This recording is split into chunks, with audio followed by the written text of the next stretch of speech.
السلام علیکم ورحمۃ اللہ وبرکاتہ۔ جہان بصیرت میں خوش آمدید۔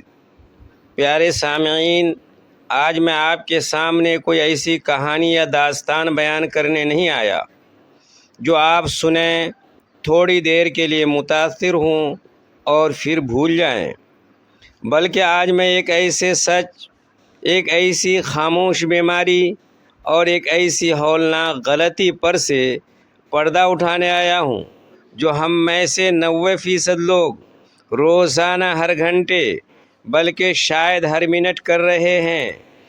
ہمیں لگتا ہے کہ ہم ایک بہت ہی عام سی زندگی گزار رہے ہیں، ہم نمازیں بھی پڑھ رہے ہیں، ہم روزے بھی رکھ رہے ہیں، ہم تسبیحات بھی پڑھ رہے ہیں، لیکن پس منظر میں ہماری لاعلمی یا ہماری غفلت کی وجہ سے ایک ایسا سوراخ ہو چکا ہے جو ہماری نیکیوں کے پورے جہاز کو آہستہ آہستہ سمندر میں ڈبو رہا ہے۔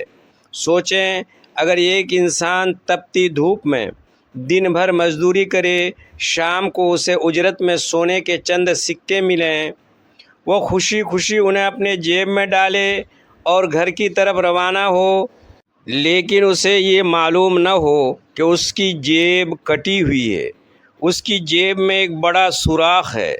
جب وہ گھر پہنچ کر اپنی بیوی بچوں کے سامنے ہاتھ جیب میں ڈالے تو ہاتھ خالی نکلے، اس وقت اس انسان پر کیا گزرے گی؟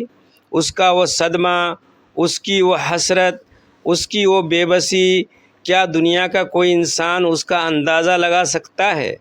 میرے بھائیوں، روز قیامت اس کائنات کے سب سے بڑے میدان میں اللہ رب العزت کی عدالت میں بہت سے لوگ ایسی حسرت و یاس کا شکار کھڑے ہوں گے۔ وہ سمجھ رہے ہوں گے کہ ان کے پاس نیکیوں کے پہاڑ ہیں، لیکن جب میزان کھلے گا تو وہ بالکل خالی ہاتھ ہوں گے۔ وہ کون سی غلطی ہے، وہ کون سا ایسا عمل ہے جو ہماری نیکیوں کو ایسے کھا جاتا ہے جیسے خشک لکڑی کو آگ کھا جاتی ہے؟ اگر آپ بھی اپنی زندگی میں جانے انجانے میں یہ غلطی کر رہے ہیں تو خدا کے لیے آج ابھی اور اسی وقت فوراً رک جائیں، اس ویڈیو کو آخر تک دیکھیے گا، کیونکہ ہو سکتا ہے کہ اس کا ایک ایک لفظ آپ کی آخرت کو بدلنے کا ذریعہ بن جائے۔ چلیے اب بات کرتے ہیں اس اصل نقطے پر، آخر وہ غلطی ہے کیا؟ ہم جب گناہ کا لفظ سنتے ہیں، ہمارے ذہن میں چوری، ڈکیتی، قتل، زنا یا شراب نوشی جیسے بڑے بڑے گناہ آتے ہیں۔ ہم مطمئن ہو جاتے ہیں کہ الحمدللہ ہم ان گناہوں سے تو دور ہیں، لیکن میرے عزیزو، شیطان بہت چالاک ہے۔ وہ جانتا ہے کہ ایک نمازی اور دیندار انسان کبھی چوری یا شراب نوشی کی طرف آسانی سے مائل نہیں ہوگا، اس لیے وہ انسان کو ایک ایسے راستے پر چلاتا ہے جہاں گناہ لگتا ہی نہیں۔ وہ غلطی ہے زبان کا بے لگام استعمال اور حقوق العباد میں کوتاہی، خاص طور پر غیبت، حسد اور نیکیوں پر تکبر۔ آپ کہیں گے کہ یہ تو بہت عام سی باتیں ہیں۔ جی ہاں، یہ اتنی عام ہو چکی ہے کہ اب ہمارے گھروں، ہماری محفلوں، ہمارے مدرسوں، ہمارے دفاتر، یہاں تک کہ ہماری دینی مجلسوں کا یہ لازمی حصہ بن چکی ہیں۔ حضور اکرم صلی اللہ علیہ وسلم نے ایک مرتبہ صحابہ کرام رضوان اللہ علیہم اجمعین سے ایک ایسا سوال پوچھا تھا جو قیامت تک آنے والے ہر انسان کے لیے لمحہ فکریہ ہے۔ آپ صلی اللہ علیہ وسلم نے پوچھا، کیا تم جانتے ہو مفلس کون ہے؟ صحابہ کرام رضی اللہ عنہم نے عرض کیا، یا رسول اللہ، ہمارے نزدیک تو مفلس وہ شخص ہے جس کے پاس مال و متاع اور درہم و دینار نہ ہوں۔ سلطان دو جہاں سرور کائنات صلی اللہ علیہ وسلم نے ارشاد فرمایا، میری امت کا مفلس وہ شخص ہے جو قیامت کے دن بہت سی نمازیں، روزے، زکوٰۃ لے کر آئے گا، یعنی وہ نیکوکار ہوگا، ظاہری طور پر دیندار ہوگا، لیکن اس نے دنیا میں کسی کو گالی دی ہوگی، کسی پر تہمت لگائی ہوگی، کسی کا مال کھایا ہوگا، کسی کا خون بہایا ہوگا، کسی کو مارا ہوگا، بس اس کی نیکیوں میں سے ان مظلوموں کو ان کا حق دے دیا جائے گا، یہاں تک کہ اگر اس کی نیکیاں ختم ہو گئیں اور مظلوموں کے حقوق باقی رہ گئے تو ان مظلوموں کے گناہ اس نیک انسان کے نام اعمال میں ڈال دیے جائیں گے اور پھر اسے منہ کے بل جہنم میں پھینک دیا جائے گا۔ سبحان اللہ! ذرا دل پر ہاتھ رکھ کر سوچئے، نمازیں موجود ہیں، روزے موجود ہیں، زکوٰۃ موجود ہے، تہجد اور تسبیحات موجود ہیں، لیکن یہ غلطی، صرف ایک غلطی کے زبان پر قابو نہیں تھا، لوگوں کے دل دکھائے تھے، لوگوں کی پیٹھ پیچھے برائیاں کی تھیں، لوگوں کو حقیر سمجھا تھا۔ اس ایک غلطی نے اسے نیکیوں کے پہاڑ سے اٹھا کر جہنم کی گہرائیوں میں پھینک دیا۔ آج کے دور میں غلطی ایک نئے روپ میں ہمارے سامنے آئی ہے، روپ ہے سوشل میڈیا۔ پہلے زمانے میں اگر کوئی غیبت کرتا تھا یا کسی کا دل دکھاتا تھا تو محفل 2 4 یا 10 لوگوں تک محدود ہوتی تھی، لیکن آج ہم اپنے موبائل اسکرین کے پیچھے بیٹھ کر ایک کومنٹ کے ذریعے، ایک شیئر کے ذریعے یا ایک واٹس ایپ اسٹیٹس کے ذریعے لاکھوں لوگوں تک اپنی وہ غلطی پہنچا دیتے ہیں۔ ہم کسی کی ویڈیو دیکھتے ہیں، ہمیں اس کی کوئی بات پسند نہیں آتی، ہم نیچے جا کر ایک ایسی تضحیک آمیز بات لکھ دیتے ہیں جو اس کا دل چھلنی کر دیتی ہے۔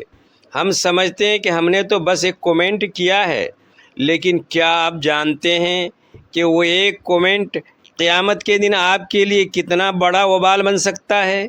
اللہ رب العزت نے قرآن مجید میں ارشاد فرمایا ہے، ما یلفظ من قول الا لدیہ رقیب عتید۔ انسان منہ سے کوئی لفظ نہیں نکالتا مگر اس کے پاس ایک نگہبان لکھنے کے لیے تیار رہتا ہے، چاہے وہ آپ کی زبان سے نکلا ہوا لفظ ہو یا آپ کی بورڈ سے ٹائپ کیا ہوا ایک ایک حرف، وہ ریکارڈ ہو رہا ہے۔ ہم کسی کے نجی معاملات پر انگلیاں اٹھاتے ہیں، کسی کے لباس پر طنز کرتے ہیں، کسی کے علم کا مذاق اڑاتے ہیں، اور سب سے خطرناک بات، ہم دین کے نام پر دوسروں کو نیچا دکھانے کی کوشش کرتے ہیں۔ ہم سمجھتے ہیں کہ چونکہ ہم دیندار ہیں اس لیے ہمیں یہ حق حاصل ہے کہ ہم دوسرے گنہگاروں کی تذلیل کریں۔ یاد رکھیے، اگر آپ کے اندر یہ احساس پیدا ہو رہا ہے کہ میں تو بہت اچھا ہوں اور سامنے والا بہت برا ہے تو فوراً رک جائیں۔ یہ وہ تکبر ہے جس نے ابلیس جیسے معلم الملائکہ کو ہمیشہ کے لیے مردود کر دیا تھا۔ بزرگان دین کے احوال میں ایک بہت ہی خوبصورت اور عبرتناک واقعہ آتا ہے۔ حضرت عبداللہ بن مبارک رحمۃ اللہ علیہ، جو اپنے وقت کے بہت بڑے محدث اور ولی اللہ تھے، ان کے پاس ایک شخص آیا اور کہنے لگا، حضرت فلاں شخص آپ کی پیٹھ پیچھے آپ کی برائی کر رہا تھا، آپ کے بارے میں غلط باتیں کہہ رہا تھا۔ حضرت عبداللہ بن مبارک مسکرائے، انہوں نے اپنے خادم کو بلایا اور فرمایا، بازار جاؤ، سب سے عمدہ اور مہنگے کھجور خرید لاؤ۔ جب خادم کھجور لے کر آیا تو آپ نے وہ کھجور ایک خوبصورت تھال میں سجائے اور اس شخص کے گھر بھیج دیے جو آپ کی غیبت کر رہا تھا۔ ساتھ میں ایک خط بھیجا جس پر لکھا تھا، مجھے معلوم ہوا ہے کہ آپ نے اپنی قیمتی نیکیاں تحفے میں میرے نام اعمال میں منتقل کر دی ہیں۔ اس عظیم تحفے کے بدلے میرے پاس آپ کو دینے کے لیے دنیا کے چند کھجوروں کے علاوہ کچھ نہیں، براہ کرم یہ حقیر سا تحفہ قبول فرمائیں۔ سبحان اللہ! یہ تھا ان اللہ والوں کا انداز فکر۔ وہ جانتے تھے کہ غیبت کرنے والا اپنا نقصان اور سامنے والے کا فائدہ کر رہا ہوتا ہے، لیکن افسوس آج ہم اس حقیقت کو بھول چکے ہیں۔ ہم محفلوں میں بیٹھتے ہیں، چائے کی چسکیاں لیتے ہیں اور اپنے ہی بھائیوں کا گوشت نوچتے ہیں۔ قرآن پاک نے غیبت کو کتنے سخت الفاظ میں بیان کیا ہے۔ اَیُحِبُّ أَحَدُکُمْ أَن یأکل لحم أخیہ میتا فکرہتموہ، کیا تم میں سے کوئی اس بات کو پسند کرے گا کہ وہ اپنے مرے ہوئے بھائی کا گوشت کھائے، تم خود اس سے کراہت کرتے ہو۔ ذرا تصور کیجئے اپنے سگے مرے ہوئے بھائی کا لاشا سامنے پڑا ہو اور کوئی اس کا گوشت دانتوں سے نوچ کر کھائے، کتنی گھناؤنی اور وحشت ناک تصویر ہے یہ۔ لیکن جب ہم کسی کی پیٹھ پیچھے اس کی برائی کرتے ہیں تو ہم روحانی طور پر یہی عمل کر رہے ہوتے ہیں۔ دوسری بڑی غلطی جو ہم کر رہے ہیں اور جس سے ہمیں فوراً رکنے کی ضرورت ہے وہ ہے حسد۔ جب ہم کسی کو پھلتا پھولتا دیکھتے ہیں، کسی کی عزت بڑھتی دیکھتے ہیں، کسی کا کاروبار اچھا دیکھتے ہیں یا کسی کے بچوں کو کامیاب دیکھتے ہیں تو ہمارے دل کے اندر ایک عجیب سی جلن پیدا ہونے لگتی ہے۔ ہم سوچتے ہیں کہ یہ سب اسی کو کیوں ملا، مجھے کیوں نہیں ملا؟ حضور اکرم صلی اللہ علیہ وسلم نے ارشاد فرمایا، حسد سے بچو، کیونکہ حسد نیکیوں کو اس طرح کھا جاتا ہے جیسے آگ خشک لکڑی کو کھا جاتی ہے۔ سوچیں، آپ نے کتنی محنت سے نمازیں پڑھی، کتنی راتوں کو اٹھ کر رو رو کر دعائیں مانگیں، کتنے صدقات دیے، لیکن دل میں چھپے ہوئے حسد نے، کسی دوسرے کی نعمت پر جلنے کے اس جذبے نے آپ کی ان تمام نیکیوں کو سیکنڈوں میں راکھ کا ڈھیر بنا دیا۔ حسد اصل میں اللہ کی تقسیم پر اعتراض ہے۔ جب آپ کسی سے حسد کرتے ہیں تو گویا آپ اللہ سے کہہ رہے ہوتے ہیں، معاذ اللہ کہ اے اللہ، تو نے اس شخص کو یہ نعمت دے کر غلطی کی، یہ تو مجھے ملنی چاہیے تھی۔ استغفر اللہ! کیا کوئی مومن یہ سوچ بھی سکتا ہے؟ لیکن ہمارا عمل یہی کہہ رہا ہوتا ہے۔ اگر آپ کے دل میں بھی کسی کے لیے تنگی ہے تو میرے بھائی، میری بہن، فوراً رک جائیں، اللہ سے توبہ کریں اور اس کے لیے مزید برکت کی دعا کریں۔ جب آپ دوسروں کے لیے دعا کریں گے تو فرشتے آپ کے لیے دعا کریں گے۔ اگر اب تک یہ ویڈیو دیکھتے ہوئے آپ کا دل دھڑک رہا ہے، اگر آپ کی آنکھوں میں ندامت کے آنسو ہیں اور آپ سوچ رہے ہیں کہ ہائے میں تو برباد ہو گیا، میں تو یہ غلطیاں روز کرتا ہوں، اب میرا کیا ہوگا، تو مایوس مت ہوئیے۔ اللہ رب العزت کی رحمت بہت بڑی ہے، وہ غفور الرحیم ہے، وہ توبہ قبول کرنے والا ہے۔ اگر ہم نے ماضی میں غلطیاں کی ہیں تو اب بھی وقت ہے، جب تک سانس چل رہی ہے توبہ کا دروازہ کھلا ہے۔ اب ہمیں کرنا کیا ہے، ہمیں اپنی زندگی کو کیسے بدلنا ہے، اس کے لیے 4 آسان اقدامات نوٹ فرما لیجئے۔ نمبر 1، زبان کا قفل۔ سب سے پہلے اپنی زبان کو خاموشی کا عادی بنائیں۔ رسول اللہ صلی اللہ علیہ وسلم نے فرمایا، جو خاموش رہا اس نے نجات پائی۔ جب بھی کسی محفل میں کسی کی برائی شروع ہونے لگے تو یا تو اس برائی کو روک دیں یا وہاں سے اٹھ کر چلے جائیں۔ اگر آپ خاموشی سے غیبت سن رہے ہیں تو آپ بھی اس گناہ میں برابر کے شریک ہیں۔ نمبر 2، معافی تلافی۔ حقوق العباد کا معاملہ بہت سخت ہے۔ اگر آپ نے کسی کی غیبت کی ہے، کسی کا دل دکھایا ہے تو کوشش کریں کہ اس انسان سے زندگی ہی میں معافی مانگ لیں۔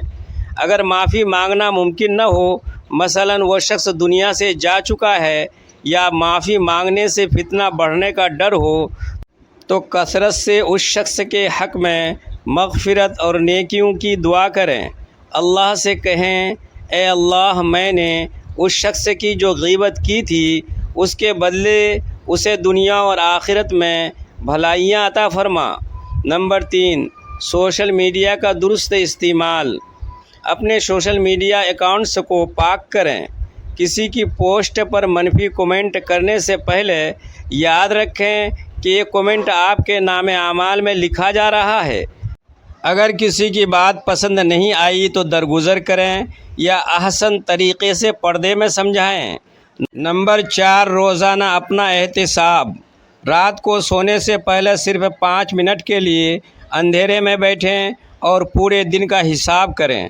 آج میں نے کس کا دل دکھایا، آج میری زبان سے کیا نکلا، اور وہیں بیٹھ کر اللہ سے رو کر معافی مانگیں اور اگلے دن کو بہتر بنانے کا عزم کریں۔ میرے معزز سامعین، زندگی بہت مختصر ہے، موت کا کوئی بھروسہ نہیں۔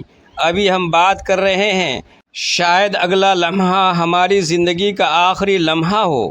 کیا ہم اس حال میں اللہ کے سامنے جانا پسند کریں گے کہ ہمارا دامن نیکیوں سے خالی ہو اور ہم پر لوگوں کے حقوق کا بوجھ ہو؟